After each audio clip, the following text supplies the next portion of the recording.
London, June 14th, 2025. The British summer was arriving with an insistent grey and lazy drops of rain, as if the sky were hesitating between crying or just watching. I lived in an old townhouse in the Camden Town area, one of those with red bricks and narrow windows. That morning, the sky was overcast, and the city was even more so. I went downstairs to get the newspaper, a routine that had become automatic, like brushing my teeth or sighing when I saw the clock ticking. But that day, something was different. In the mailbox, among the discount pamphlets, a letter stood out. A thick, white envelope with a handmade appearance, sealed with red wax. There was no sender, just my name, Edward Hale, in a firm, Gothic handwriting, like those letters from centuries ago. The letter had no postmark, no date, no clue. Just the strange certainty that it had been left there, unsent. I took it with me to the kitchen table, ignoring the coffee brewing on the stove. I sat down, unfolded the envelope with a shiver in my fingers, and pulled out a yellowed piece of paper, as if it had aged decades before it reached me. The letter read, Edward Hale, on this day, at 11:58 p.m., you will breathe your last breath. This warning is not a threat, it is a prophecy. You will not be able to avoid it, but you can understand why. Look for her at 37 Holloway Road.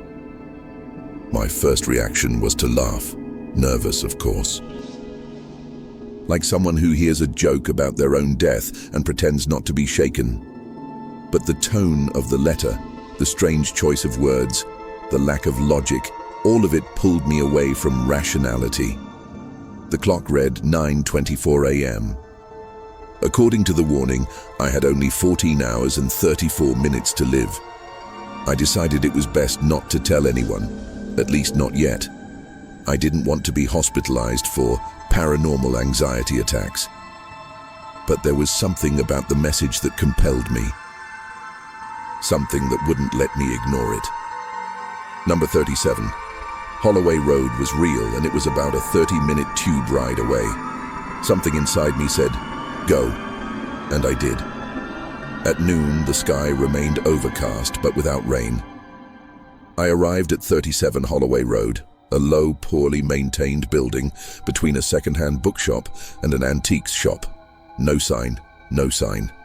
The door, however, was ajar, as if waiting for me. As I entered, I found myself in a narrow hallway, decorated with antique mirrors on both walls. Mirrors of all sizes, shapes, and eras. Some with gilded frames, others cracked at the corners, all reflecting my face with a disturbing delay, as if they were remembering who I was rather than showing me who I am. At the end of the hallway, a circular room, and in the center, a woman. She looked to be about 40, dressed in black and carrying a huge book on her lap. She had eyes as grey as the London sky and pale, thin hands of someone who writes more than she lives. "You're early, Edward," she said without surprise. "You're she?" I asked suspiciously. She smiled as if the question were rhetorical. "You got the letter. It's the first step." She tapped the cover of the book lightly. "Everything is here. Your birth, your childhood, your mistakes, your final breath. Is this some kind of joke? A cult? Time is a line, Edward. But few get the chance to see their own end. You were lucky. You got the letter. Lucky? I'm gonna die today. Not necessarily die. You'll be replaced, dissolved. But there's more to it than that." She handed me the book. My hands shook as I touched the cover. It was black leather, antique, with my name engraved in bas-relief, Edward Hale, Timeline of Existence. When I opened it, I almost dropped the book. The pages were written in the same handwriting as the letter. And they were, in chronological order. My childhood, my school, my fears, even things no one knew about, like the time I thought about jumping off Vauxhall Bridge when I was 17. It was all there, including a blank page, dated June 14th, 2025, 11:58 p.m. She looked at me with compassion or pity. It's hard to tell. The ending can still be written if you understand why you exist. Why do you think anyone would write your story? Why do you think you're living it? I had no answer, and she knew. I returned home at dusk. The sky was now clear, and a shy moon peeked between the buildings. In my pocket, the book. In my chest, the terror. I thought about running away, taking a train to somewhere outside London, hiding in a small coastal town. But deep down, I knew it would be no use. The letter had found me, and so had time. At 9 p.m., I sat on the sofa, the book on my lap, the TV on mute, as if the sound of the world could distract me from the countdown. On the last page, the space was still blank, a space waiting to be filled with my end. But by whom? At 10:30 p.m., I heard knocks on the door. 3 knocks, precise, like a clock marking the exact moment. I opened it. It was a child, a girl with red hair, freckles and intense blue eyes. She held a lit candle and an envelope identical to the one I had received that morning. "Edward Hale?" she asked. "Yes." "This is your second letter." She handed me the envelope and left without another word. I opened it with trembling hands. The letter read, "You have reached the point of no return. Now you decide the end. Close your eyes, Edward. Write your last word, and time will set you free." I went back to the book. I picked up a pen. The white page trembled in the dim light of the room. I wrote with all the strength I had left. "I understand." The clock struck 11:58 p.m. The light in the room wavered. The air grew thin. For a moment, I felt as if the entire weight of life had been lifted from me. My body relaxed. My eyes closed. And for a brief moment, I thought I had died. But I woke up. On the floor, the book. On the last page, there was now not just one word, but a sentence.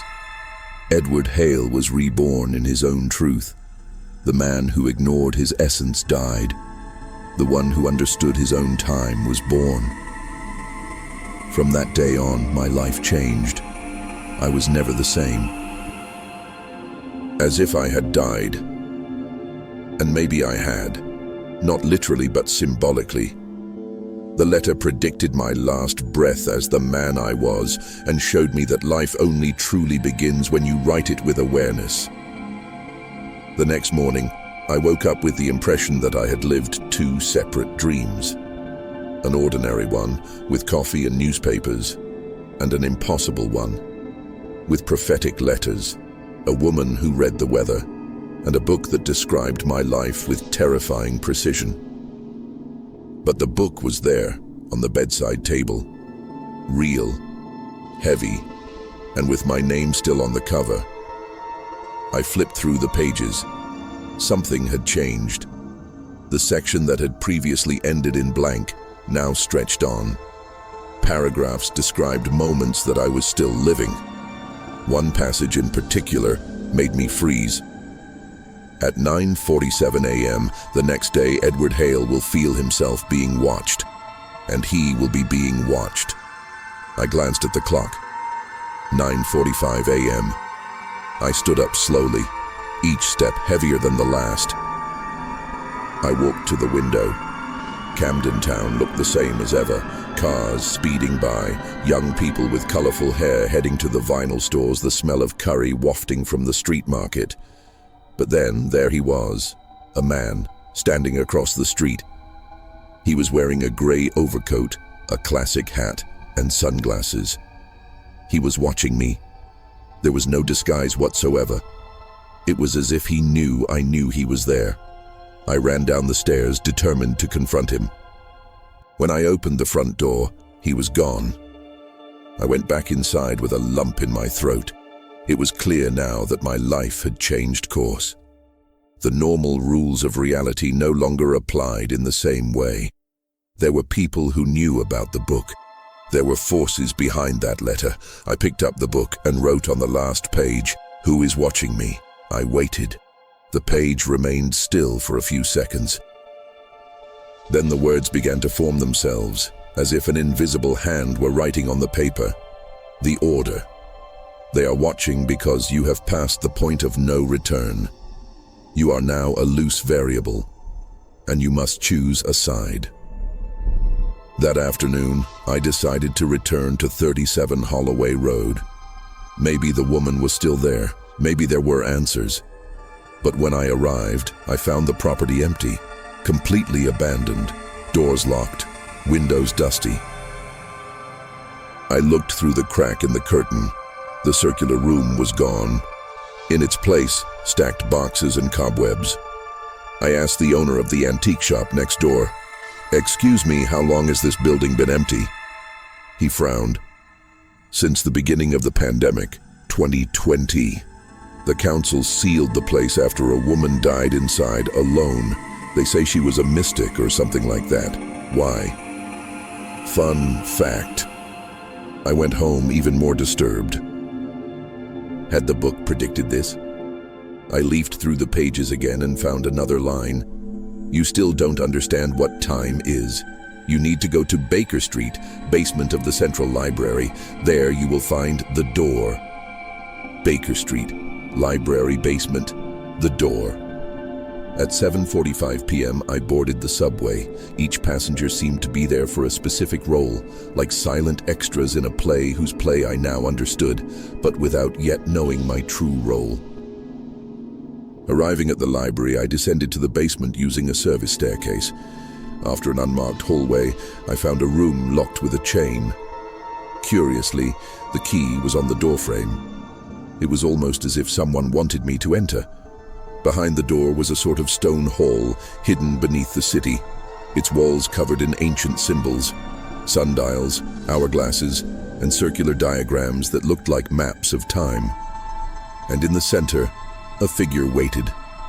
The same man in the gray overcoat.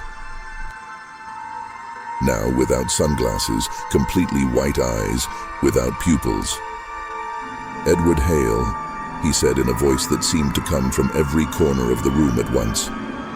"Welcome to the veil, to the untold side of existence. You should not have seen your book." "Why did I receive the letter? Who are you?" "We are the chroniclers. We hold the thread of reality. The letter was a mistake, or perhaps a deliberate choice by someone within the order." "Order?" "The order of the architects of time. Some of us write, others cut. You are now a deviation, and deviations must be neutralized, unless they choose a purpose." At his feet, another book. This one had no name. It was blank. "You can be reinstated. Write a new beginning. Become one of us. But choose quickly. Time waits for no one, not even those who understand it." I stood before the blank book. Words came to mind, but I was not sure what to write. What did I really want? A new life? To forget everything? To be part of the order? Before I could decide, another character entered the scene. The woman from the circular room, now wearing a dark blue robe. She seemed to belong neither to the present nor to the past. "He cannot write yet," she said, staring at the white-eyed man. "He has not fully understood. If he writes now, he will create a permanent anomaly. That is not my problem. He must decide. Now." "Then let us show him," she said, pulling an hourglass from inside her robe. "What happens to those who write before their time?" She turned the hourglass over. The lights in the room flickered. Silhouettes emerged from the floor. Faceless people, wandering, stumbling through their own existence. They were premature writers, people who wrote without understanding. They existed without identity, without direction. The woman looked at me tenderly. "Edward, what you wrote yesterday was true. You understood, but only part of it. Time is not a line, it is a language, and you are a new dialect. I looked at the blank book. I took a deep breath and wrote, I do not choose to be part of the order. I choose to be the margin, the conscious error, the thinking deviation. The room shook. The walls crumbled like sand blown by the wind. The woman smiled. Congratulations, you have chosen to be free. Few dare. Everything went white, in silence, until I woke up again in my bed. The book still with me, but now with a new cover. Edward Hale, the uncatalogued author. Today is June 24th, 2025, 1 week since the letter. I still live in Camden Town. I still drink coffee in the morning. But now, I see time differently. It doesn't dominate me. I listen to it, and it answers me. Words come before deeds, and sometimes I change the words. I'm back at 37 Holloway Road. Now there's a coffee shop where there used to be darkness. No one remembers the woman anymore, or the circular room. But sometimes, in the windows of tall buildings, I see reflections watching me. Mirrors of a reality where the original Edward Hale died that night. And I, the conscious variation, continue to write. Every page, every breath, every choice, they're mine now. And if you ever find a letter with your name on it, sealed in red wax, don't be afraid. Just read it. It could be the beginning of your own rebirth. The letter was not the end. It never was. It was the beginning, the silent trigger of an invisible race. That envelope sealed with wax did not contain a sentence but a choice. It was not a condemnation, it was a permission. Permission to see time. Permission to understand the hidden thread that connects our steps, our failures, our unresolved loves, our fears of existing. Permission to be. I don't know if the woman in the circular room existed in the physical world.